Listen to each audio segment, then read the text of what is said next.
इस श्लोक में यज्ञार्थ कर्म अर्थात कृष्ण को प्रसन्न करने के लिए कर्म की आवश्यकता को भलीभांति विवेचित किया गया है। यदि हमें यज्ञ पुरुष विष्णु के परितोष के लिए कर्म करना है तो हमें ब्रह्मयादि वेदों से कर्म की दिशा प्राप्त करनी होगी। अतः सारे वेद कम दिशाओं की संहिताएं हैं। वेदों के निर्देश के बिना गया कोई भी कर्म विकर्म या अवैध अथवा पापपूर्ण कर्म कहलाता है। अतः कर्म फल से बचने के लिए सदैव वेदों से निर्देश प्राप्त करना चाहिए। जिस प्रकार सामान्य जीवन में राज्य के निर्देश के अंतर्गत कार्य करना होता है, उसी प्रकार भगवान के परमराज्य के निर्देशन में कार्य करना चाहिए। वेदों में ऐसे निर्देश भगवान के श्वास से प्रत्यक्ष प्रकट होते हैं। कहा गया है अस्यम हतो भूत सैनिश्वसित में वेदो यजुर्वेद सामवेदो अथर्वांगिरस। चारों वेद यजुर्वेद सामवेद तथा अथर्ववेद भगवान के श्वास से उद्भूत हैं। ब्रह्म संहिता से प्रमाणित होता है कि सर्वशक्तिमान होने के कारण भगवान अपने श्वास के द्वारा बोल सकते हैं, अपनी प्रत्येक इंद्रिय के द्वारा अन्य समस्त इंद्रियों के कार्य संपन्न कर सकते हैं। दूसरे शब्दों में, भगवान अपनी निश्वास के द्वारा बोल सकते हैं और वे अपने नेत्रों से गर्भाधान कर सकते हैं। वस्तुतः ये कहा जाता है कि उन्होंने प्रकृति पर दृष्टिपात किया और समस्त जीवों को गर्भस्थ किया।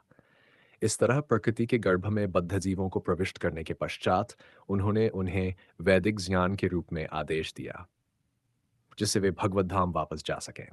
हमें यह सदैव स्मरण रखना चाहिए कि प्रकृति में सारे बद्ध जीव भौतिक भोग के लिए इच्छुक रहते हैं, किंतु वैदिक आदेश इस प्रकार बनाए गए हैं कि मनुष्य अपनी विकृत इच्छाओं की पूर्ति कर सकता है और तथाकथित सुख भोग पूरा करके भगवान के पास लौट सकता है।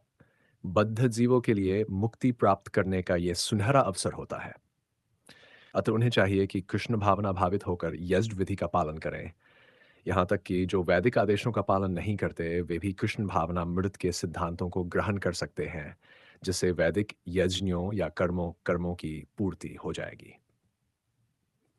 इस श्लोक में भगवान ने कठोर परिश्रम करो और इंद्रिय तृप्ति का आनंद लो, इस सांसारिक विचारधारा का तिरस्कार किया है।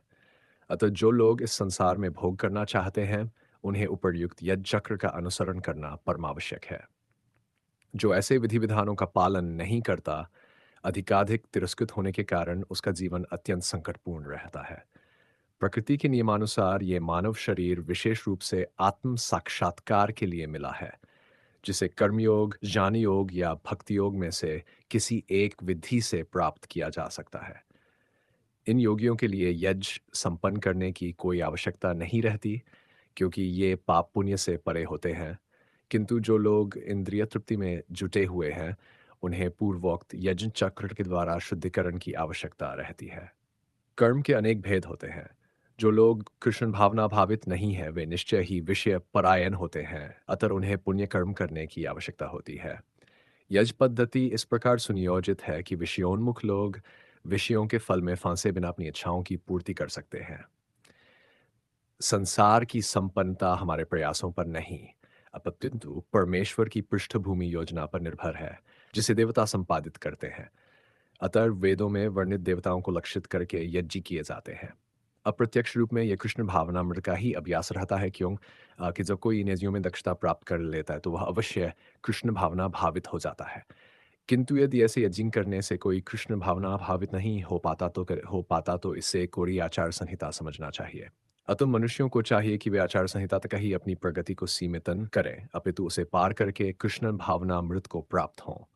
जो व्यक्ति पूर्णतया कृष्ण भावना भावित है और अपने कृष्ण भावनामृत के कार्यों से पूर्णतया संतुष्ट रहता है, उसे कुछ भी नियत कर्म नहीं करना होता।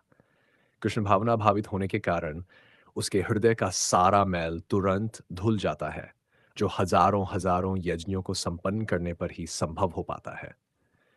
इस प्रकार चेतना के शुद्ध होने से मनुष्य परमेश्वर के साथ अपने संबंध के बंध के प्रति पूर्णतया आश्वस्त हो जाता है। भगवत कृपा से उसका कार्य स्वयं प्रकाशित हो जाता है। अतएव वैदिक आदेशों के प्रति उसका कर्तव्य निशेष हो जाता है। ऐसा कृष्ण भावना भावित व्यक्ति कभी भी भौतिक कार्यों में रुचि नहीं लेता और न ही उसे सुरा, सुंदरी तथा अन्य प्रलोभनों में कोई आनंद मिलता है।